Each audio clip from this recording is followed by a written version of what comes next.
My name is Alia Caserta, and for my senior project, I decided to, play around. Through this process, I chose to focus on three main forms of clay: paper, micaceous, and ceramic, dabbling with a little bit of interpretive art and practical pieces. Now, my mom, she has been an avid gardener since as long as I can remember. My grandma as well before her. So I always grew up in an environment where I always had access to the two perfect ingredients to make, castles and smoothies and soup, all of the above, dirt and water.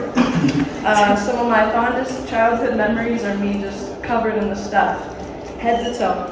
Now, I would like each and every one of you just to think back for a second, remember what it feels like to squelch mud through your toes, your fingers. Do you remember standing at the edge of a mud pit, ready to just jump in head first, looking out in hesitation and wonder, awe, repulsion? What I've always thought is interesting is how this simple substance can make you feel both revolted and excited to be alive, creative. There is evidence suggesting that mud clay is a biological need, with many psychological and physical, emotional benefits. The exposure to friendly soil bacteria has been proven to stimulate the immune system, causing the brain to release endorphins and serotonin, which I find pretty cool. It also helps with key developmental milestones like balance, coordination, problem solving, all of the above. So I'd also like to point out that today's society is proven to be too clean, right? This is a huge contributor to the increased levels of childhood immune disorders, such as asthma, or just a weakened immune system, lots of colds. And my point in all of this being, let your kids play in the mud. Make your kids play in the mud. Really just play in the mud. Now, when I'm holding mud or clay in my hands today, I feel as though I'm getting transported back into this childlike state, like I can create anything. Although through this process, I realize it's a lot easier thought than done. My only real experience before this was last year's ceramics block, which I had a lot of fun with because it definitely fed into my human form obsession. I made my first ceramic piece in that class, Hank, and I don't have any pictures of Hank, but he was a shirtless, headless frog man with abs for days and a flower fro on his decapitated head. He was holding like this. So really just run miles with that image in your imagination. Go crazy. I had a lot of fun, and a year later, here I am again. I started my journey in the early fall as I was working my usual night shift at Jumbo's, and there is where I met the lovely Miss Heidi Lowen, a local Santa Fe ceramicist who started her work through playing with mud at the age of 2, to clay at the age of 4, to owning a pottery school / gallery / studio out on Johnson Street. At whatever age she is now, she won't tell me. And as we were talking, she then offered me a job with a pay grade significantly larger than a host. So obviously, I quit my job a week later, and that's what I've been doing since. And there I mostly sweep, answer calls, package, photograph, talk to the clientele, get the Santa Fe High shenanigans, updates from Bella right there. She is my lovely, what's the word? Co-worker. Thank you. While I'm working, I also do a hell of a lot of gold leafing. Some might say too much gold leafing. Heidi really does have an obsession with her sparkles. As you can see here with our donkey, which we have recently named Hot Mess in Stilettos. And we've been working on her for a couple months now. And yeah, it's been taking us a while, believe it or not. It's pretty hard to just curate mini rhinestone stilettos. And this is where I met a handful of artists who have inspired my creativity. So when the talk of senior projects came around, I decided to, jump in the mud. Mud being, fun fact, one of the oldest words in the English language. Couple more fun facts. Aristotle, right there, deliberately ate clay for therapeutic and religious reasons. Bringing him closer to God, because God molded us all out of clay, obviously. Later on, Marco Polo described how on his travels he had watched some pilgrims cure some fevers with ingesting pink earth, and this has been a practice that's been followed for centuries in a lot of different countries, and it's even been used to relieve famine for a couple thousand years. Although I'm not quite sure if I want to promote pica, I don't necessarily recommend that. But who knows? I mean, this world is very powerful, so there might be some scientific background to that.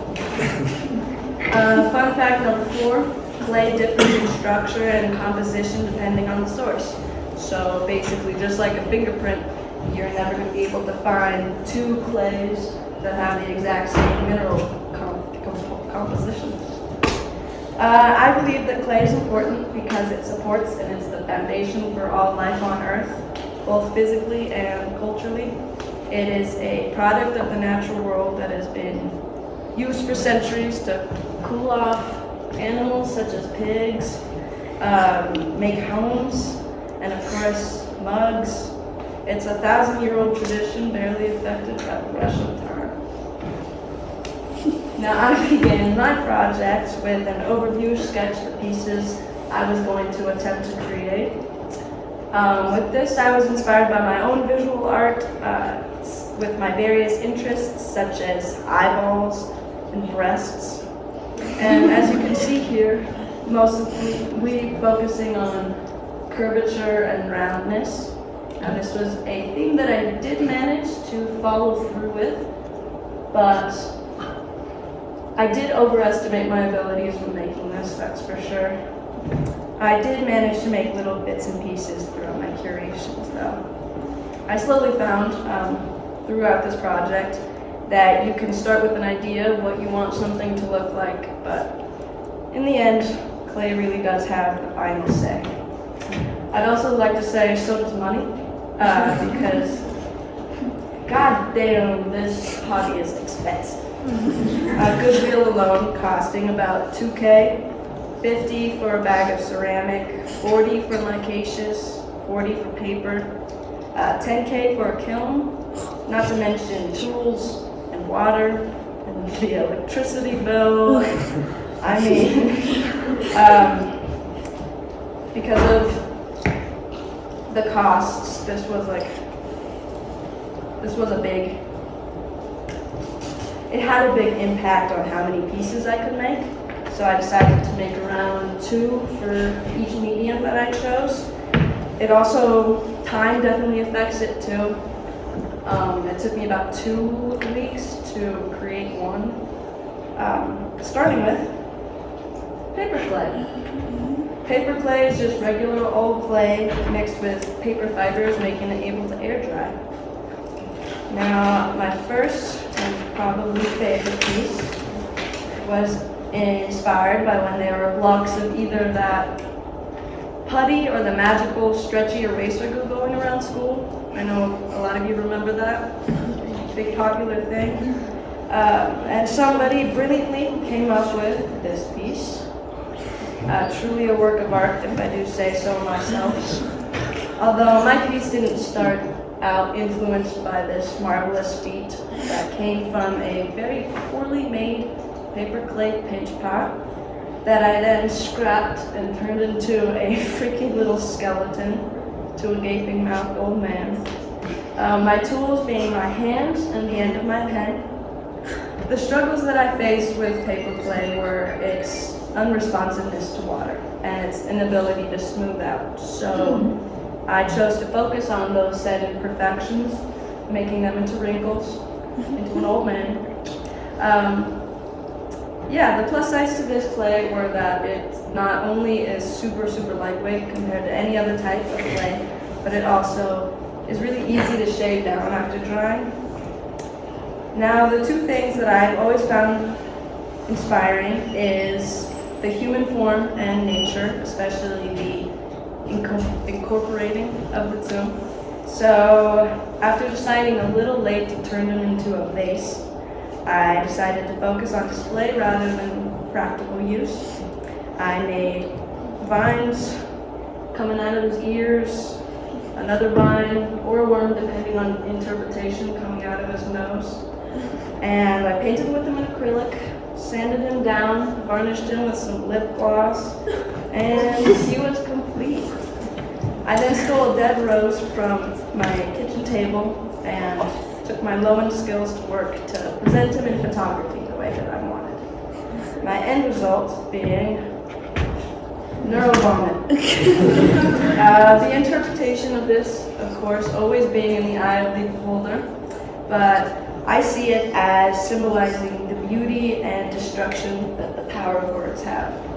Recently, this is a concept that I've really been thinking about. It's kind of mind-boggling to think about this. We were just talking about it in Ishmael earlier, about how basically all human history has been affected or started by thoughts to words to action. Words have the energy and the power, the ability to help and heal and to harm and to humiliate, to humble, all of the above. And now I'm not a religious person in any sense, but I did find a passage from the Bible. That's the Bible that I found to be pretty fitting. And it goes, "Death and life are in the power of the tongue, and those who love it will eat its fruits. How beautiful are the feet of those who preach good news." And I thought this to be pretty beautiful and fitting when it comes to my piece. Just personal opinion. Now, my second piece, working with paper clay, was a donut vase starting from a long worm that I then shaped and prodded the way that I wanted.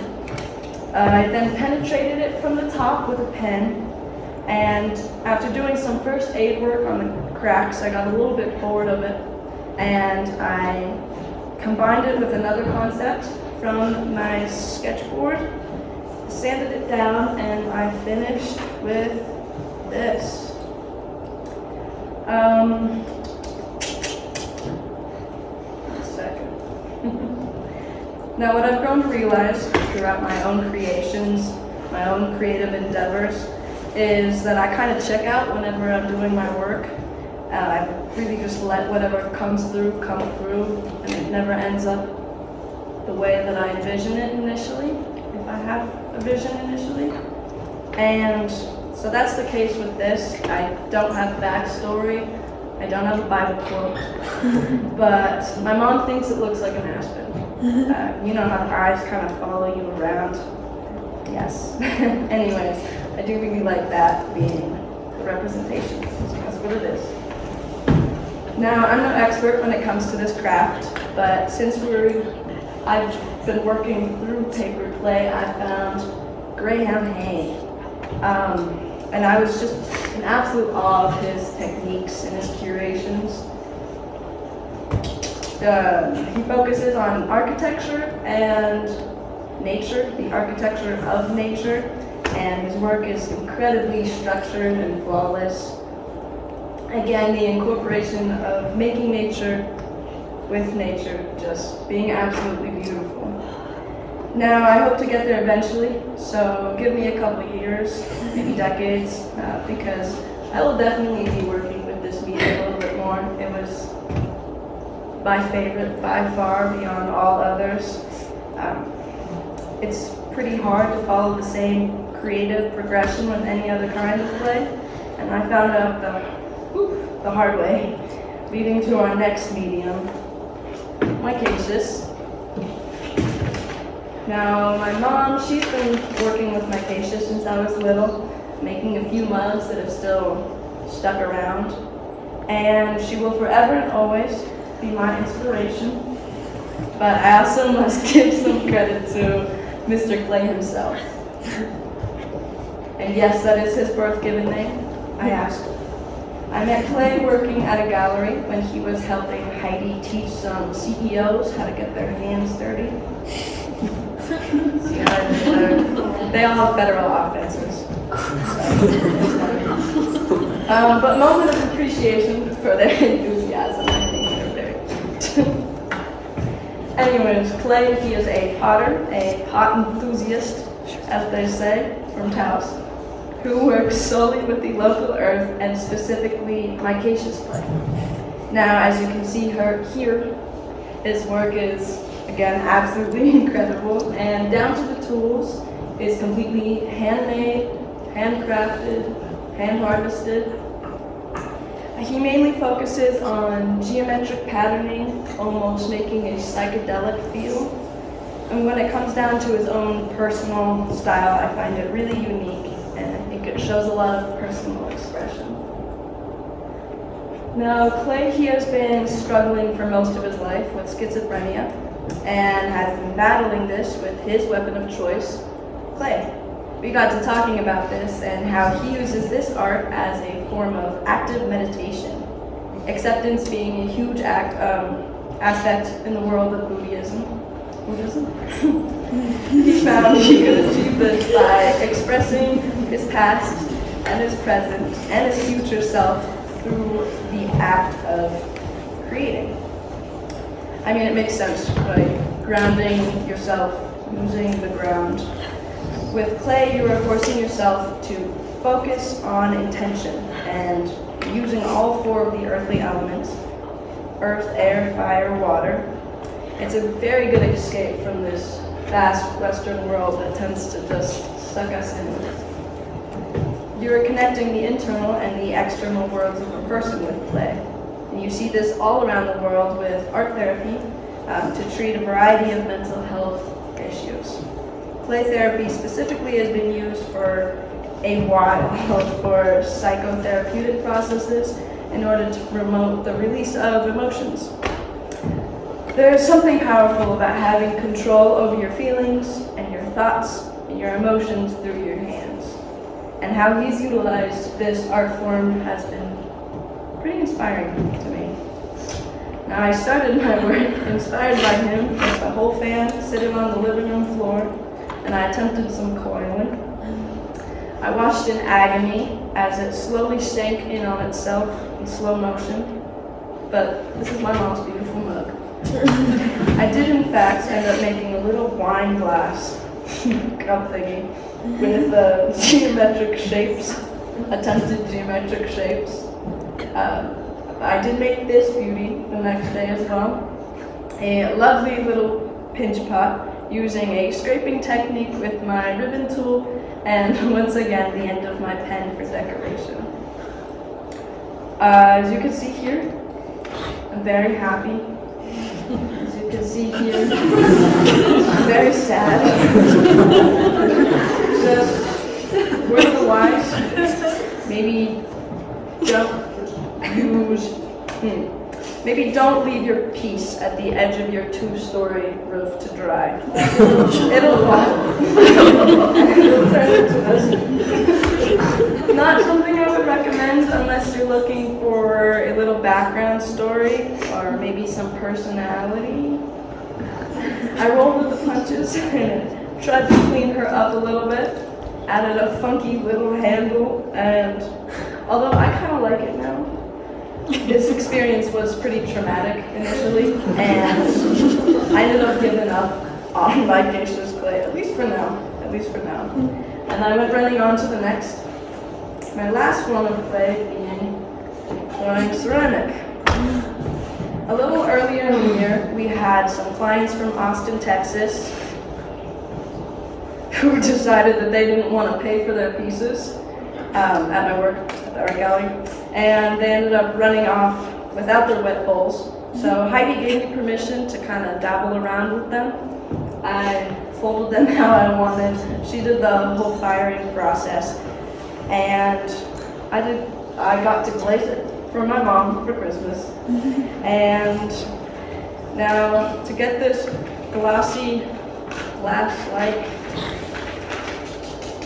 surface, I glazed it using a dripping pouring technique, and I did this in 3 layers.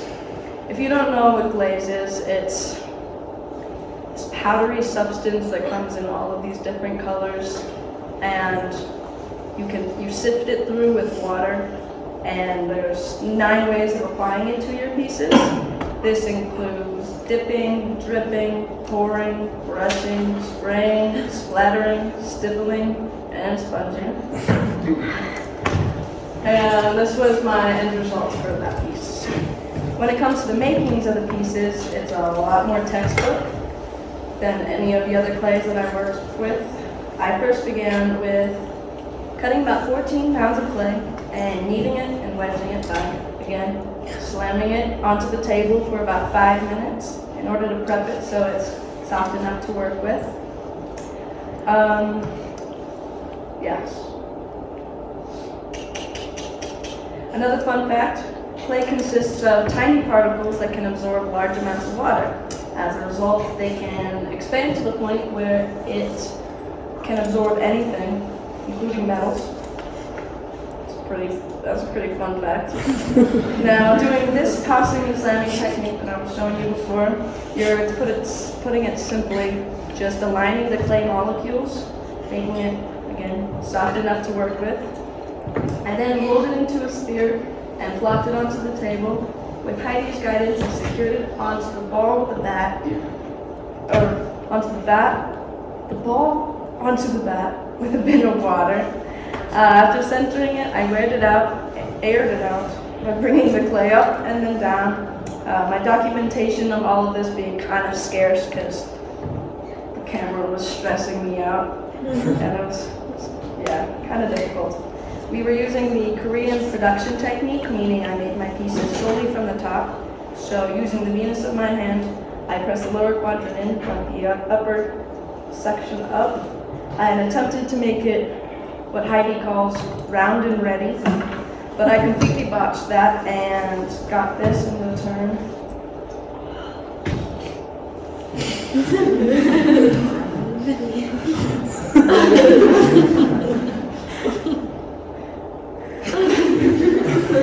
Yeah, you can see the discouragement in my face.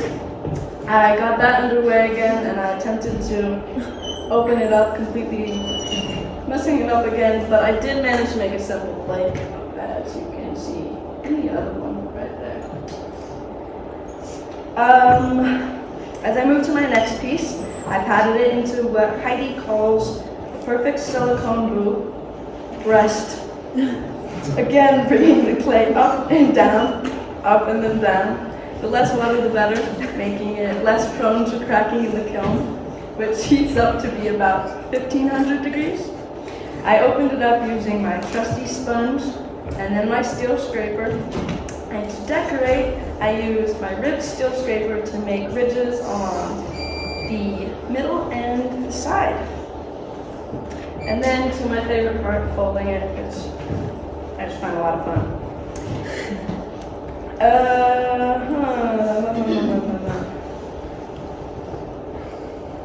Yeah, by that point, my pieces were done, and they were ready to dry for 2 weeks.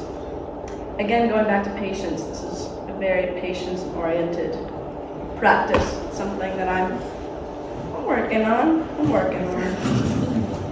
Now, upon coming back to my babies, I then trimmed them up, making sure that they're the thickness of about the size of the top of my pinky, so that it doesn't crack in the kiln.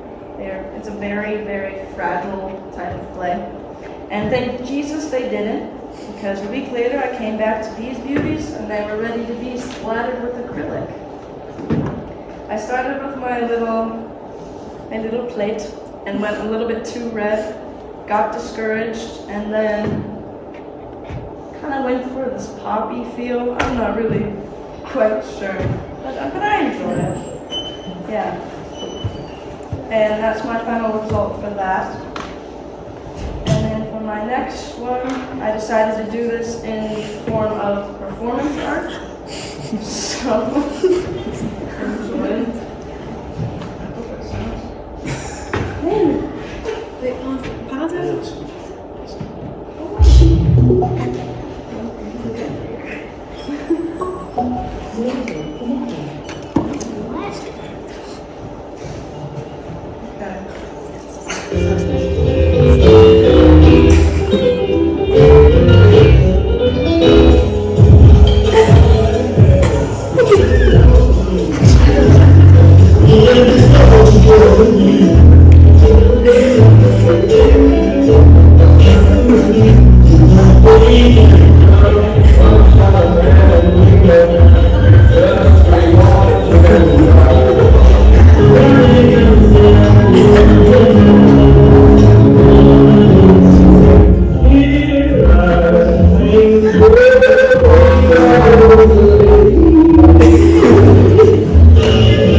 That is my end results for the ceramic pieces, and with that concludes my project.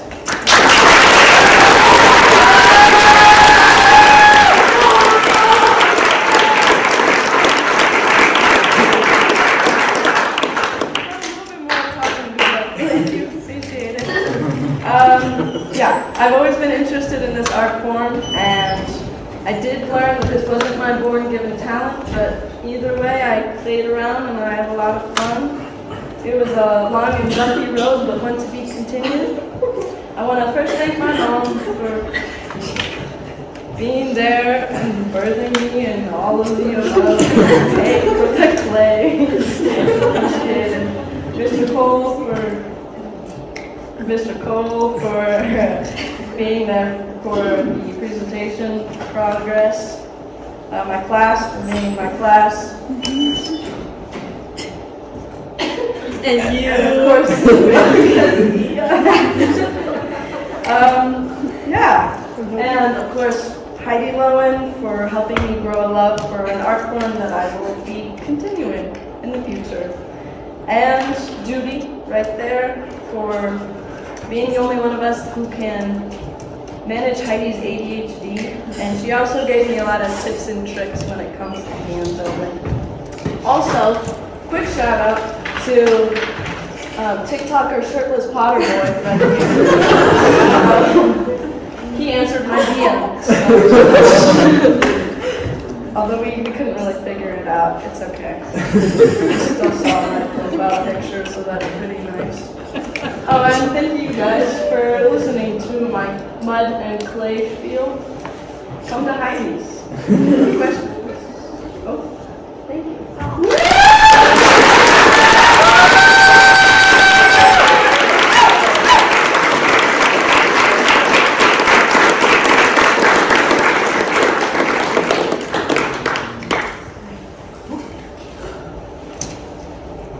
Yes.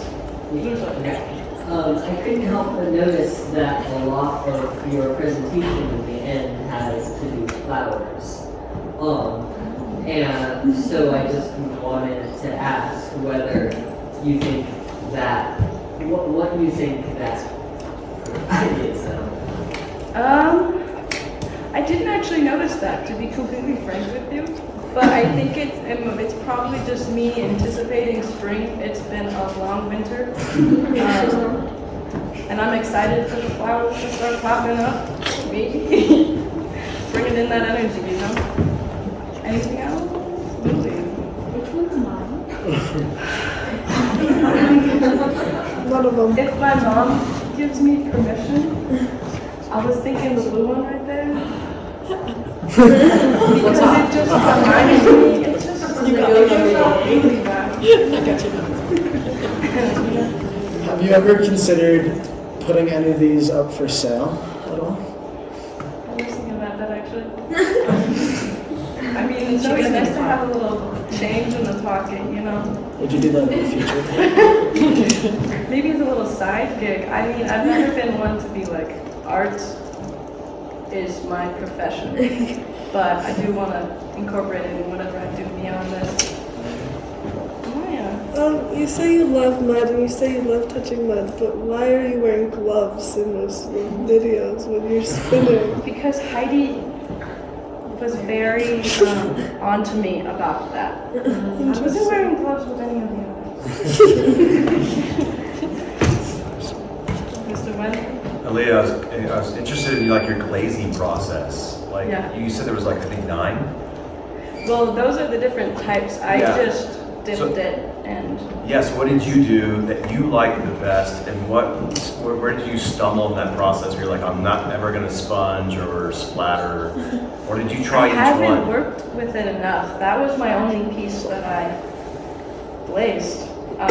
First piece that I've ever glazed in my entire life. And I used the dipping technique, which is definitely the easiest, I would say. I think the other ones are a little bit more tedious, but the thing with glazing is your results are always a surprise. So I'm excited to try out other types. I don't know. Any other questions? Mr. Ryan? I'm curious about the folding. What is it about the folding of the circle or the sphere or whatever? I'm I just think your it- take on it. Like, I think it adds more expression and it makes your pieces more unique. Like you can have just a regular old plate or you can have a folded plate.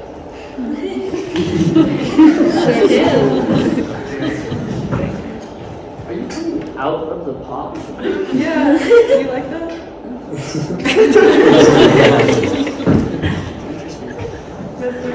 So I was really curious about also, you said that you have a concept of what you are looking to create, and then you sort of like, it doesn't always or rarely ends up that way. And is that how you approach your art? Is that you're not holding it to one like vision that you have? Or is that how clay kind of works in your process?